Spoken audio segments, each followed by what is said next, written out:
And it's horrible. It really is. I would love to be able to tell you guys, man, it ain't that bad yet, but it is. It's bad. But you can make it through it. You definitely can.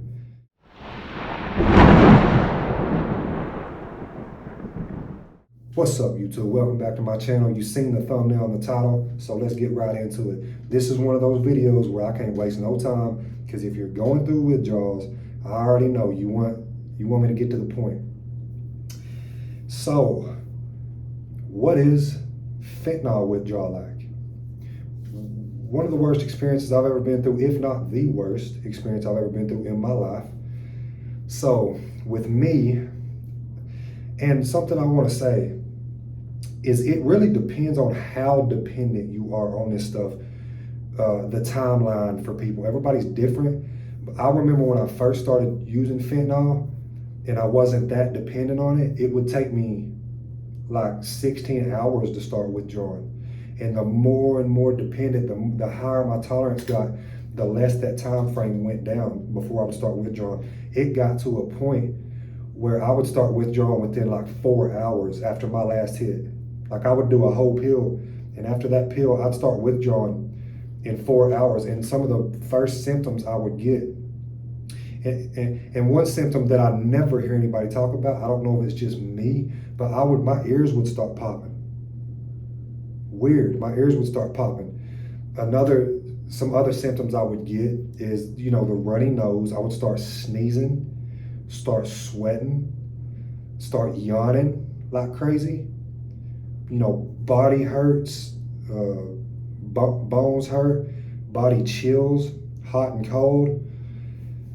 And that would start within about 4 hours after my last dose. And that's just the start of it. It gets worse, but what I noticed for me is my withdrawal would peak at 24 hours, and it wouldn't get any worse after 24 hours, but it would stay that way. And I made it about 3 days, cold turkey, no nothing. And I ended up breaking down and going and getting kratom. Now that didn't completely take my withdrawal away. It helped, but we ain't even gonna talk too much about the kratom, but the kratom helps. It made it to where I could somewhat relax. Might have took the withdrawal away 40%, whatever, which is huge.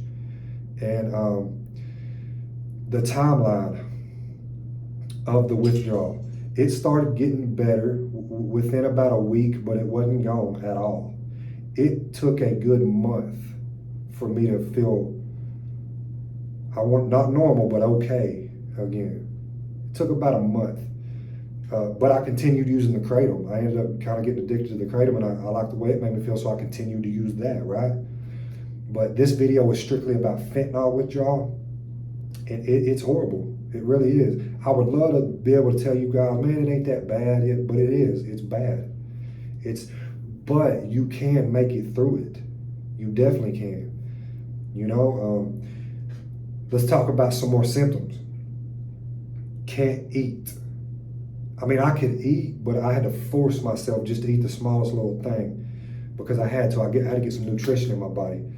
You don't want to drink water. Now, drinking water is very important. You need to stay hydrated. They say opiate withdrawal can't kill you, but it can kill you indirectly. There's been people that have died from dehydration because you're not going to want to eat any food or drink any water. It's important to keep you some water around and stay sipping on it, even though you don't want to. Some other symptoms. This fentanyl withdrawal is full of symptoms, guys, and I got a lot of them. Can't sleep. You're probably not going to get a week of sleep for at least 5-6 days, man. The restless legs. That one is really annoying because you can't get comfortable.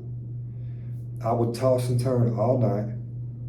You can't get comfortable. I'm trying to watch stuff on my phone to get preoccupied. You can't really just get in that zone. You're gonna be uncomfortable, so get ready for that.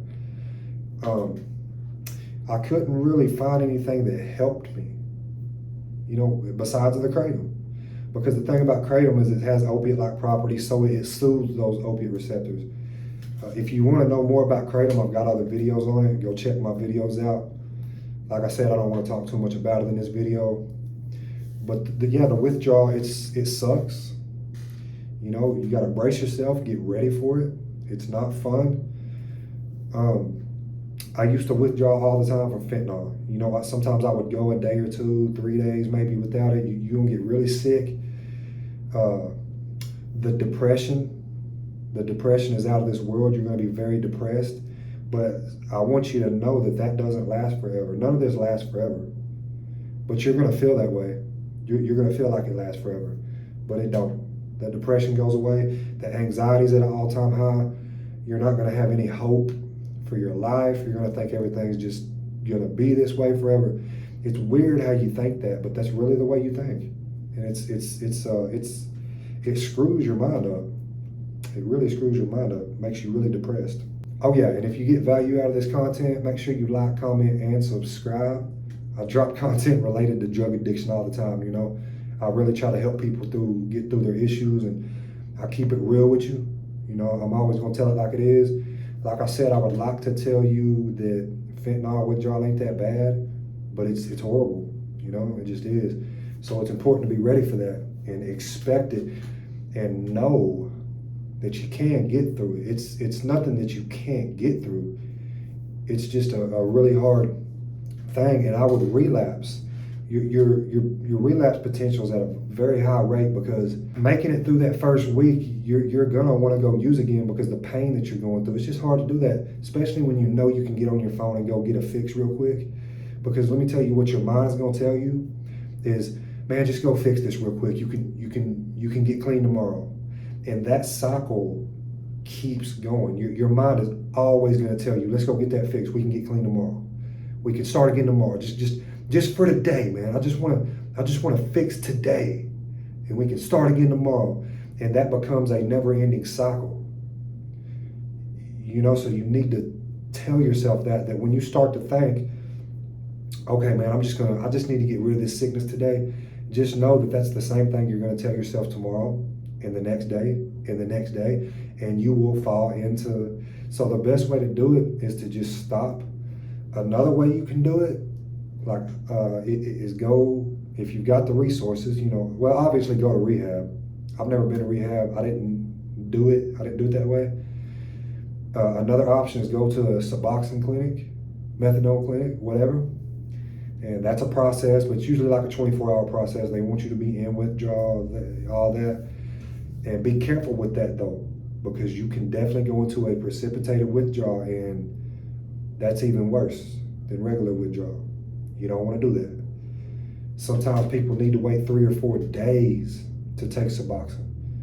You know, I've been through a precipitated withdrawal. I've got a video on it. Go back and watch it if you want to know my experience on it.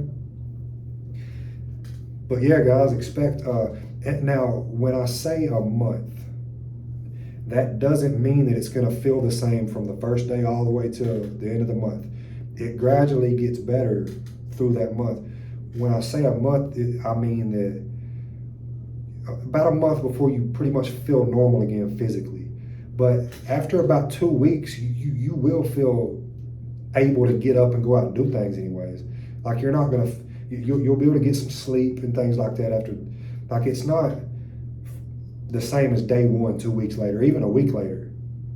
Making it past that first week, I feel like is the milestone. That's the hardest. It's hardest to make it past that first week, but just know, if you can make it that week, it gets easier. And then the second week, easier. The third week, easier. The fourth week is even easier.